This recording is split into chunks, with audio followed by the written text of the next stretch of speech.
মমতা ব্যানার্জির গত 10 দিনে সভাগুলোর হাল যদি দেখেন, হেলিকপ্টারকে মঞ্চের পাশে নামিয়েও 2000-এর বেশি লোক হচ্ছে না।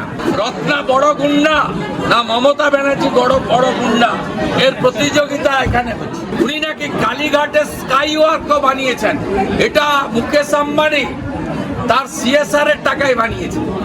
উনি সব বানিয়েছেন।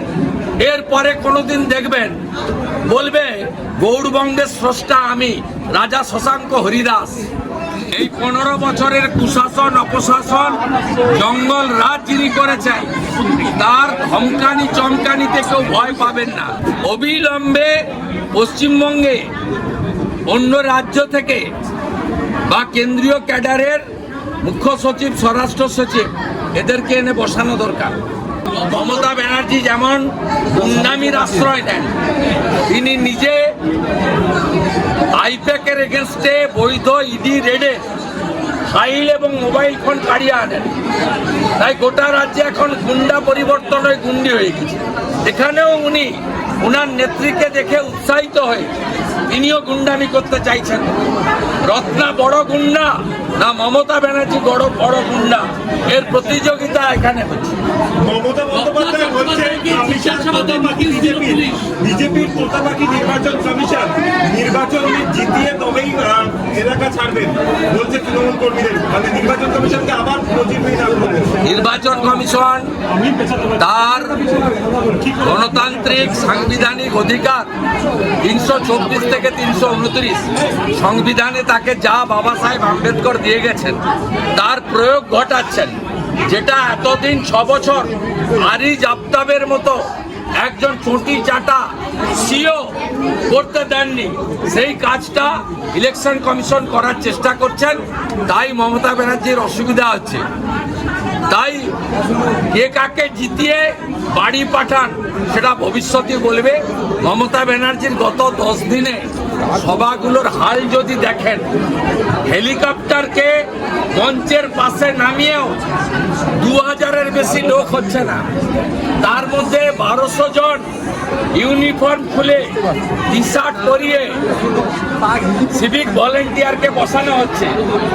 আমি আপনাকে 10টা সভার ভিডিও দিতে পারি যেখানে চেয়ার ফাঁকা আর উনি বলেই যাচ্ছেন। আর আজকে তো উনি বলেছেন জলপাইগুড়ির জলপেশ মন্দির আমি বানিয়েছি, কোচবিহারের মদনমোহনজি মন্দির আমি বানিয়েছি, উনি নলহাটির মন্দির বানিয়েছেন, উনি নাকি কালীঘাটে স্কাই ওয়াকও বানিয়েছেন, এটা মুকেশ আম্বানি তার CSR এর টাকায় বানিয়েছে। উনি সব বানিয়েছেন। এরপরে কোনোদিন দেখবেন বলবে গৌড়বঙ্গের স্রষ্টা আমি, রাজা শশাঙ্ক হরিদাস। এটা শোনার অপেক্ষা আছে। রত্না চট্টোপাধ্যায়কে জিজ্ঞাসাবাদের জন্য পুলিশের তরফে নোটিশ পাঠানো হয়েছে কালকের ঘটনা। ভালো, আমরা স্বাগত জানাই। এবং এখনো পুলিশ তৃণমূলকে ভয় পাচ্ছে নয় প্রীতি দেখাচ্ছে। আমরা ইলেকশন কমিশনকে দাবি করব, প্রত্যেকটি থানাতে 1 থেকে 2 কোম্পানি করে সেন্ট্রাল ফোর্স আছে, আরও 500 কোম্পানি কাল পরশুর মধ্যে ঢুকছে। আমরা দাবি এবং অনুরোধ করব প্রত্যেকটি থানাতে একজন কোম্পানি কমান্ডার বা ডেপুটি কমান্ড্যান্টের নাম, হোয়াটসঅ্যাপ নাম্বার পাবলিশ করুন, যাতে শুধু পুলিশ নয় CAPF এর কাছেও সরাসরি সহযোগিতা যে কোনো রাজনৈতিক দল, প্রার্থী, সাধারণ মানুষ চাইতে পারে। এই মেকানিজম, এই ব্যবস্থা ইলেকশন কমিশনের করা উচিত। আর যেখানেই OC IC duty officer phone ধরবেন না, 15 মিনিটের মধ্যে QRT পাঠাবেন না, তাকে ভবানীপুর থানার ওসির মতো সাসপেন্ড করা হোক, কসবা থানার ওসির মতো সাসপেন্ড করা হোক। এই ব্যবস্থা যদি ইলেকশন কমিশন নিতে পারে তাহলে আমার মনে হয় যে কিছুটা হলেও গণতান্ত্রিক পরিবেশ এবং সব রাজনৈতিক দলের প্রচার এবং নির্বাচনের যে পরিবেশ তৈরি করার ক্ষেত্রে একটা ভালো উদ্যোগ। মোথাবাড়ির ঘটনায় সুপ্রিম কোর্ট সর্বশক্তিমান, সংবিধান সে ক্ষমতা তাদের দিয়ে গেছে এবং সেটা তারা করতে পারেন। তারা কাগজপত্র বিচার বিশ্লেষণ করে বলবেন।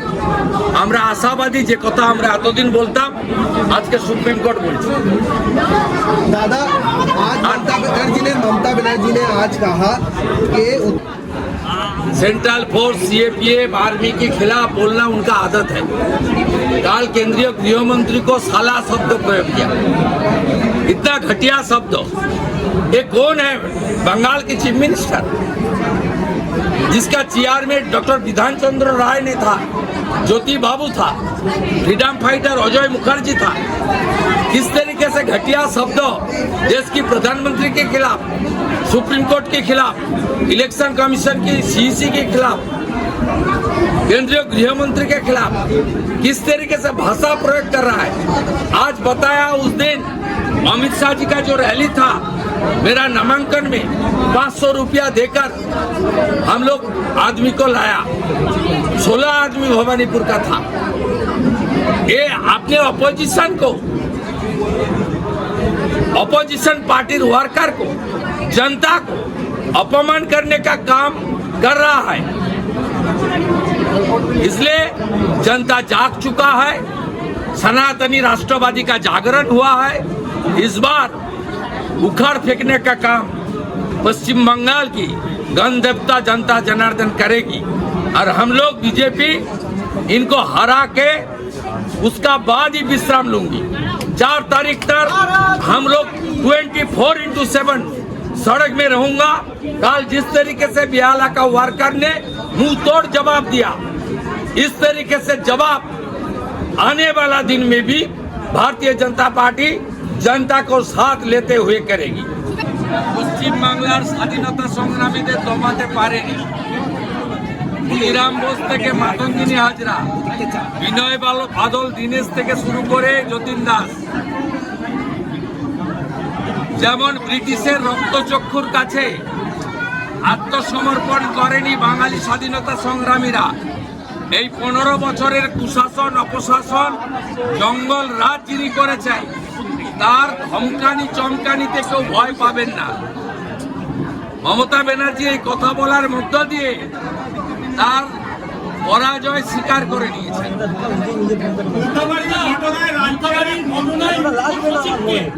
জয়মাল্য বাগচি বলছেন যে প্রধান বিচারপতির ফোন আপনি ধরেননি, ক্ষমা চান। সচিবরা কি সকলেই রাজ্য রাজনীতির অংশ হয়ে উঠেছে? প্রশ্ন তুলছেন জয়মাল্য বাগচি।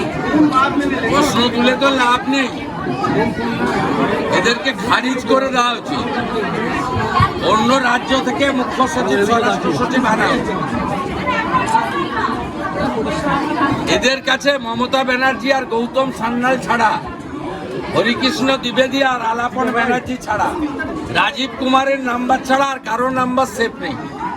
তাই আননোন নাম্বার দেখলেই ভাবে মনে হয় বিজেপির কোনো নেতা ফোন করছেন। ধরলে আইবিআর, এসটিএফ আর সিআইডিতে থাকা জাভেদ শামীম, বিনীত গোয়েল ফোন ট্যাপ করছে, শুনে ফেললে মনে হয় এদের অসুবিধা হবে। তাই কারোরই ফোন ধরেননি, ফাউল প্লে হয়েছে।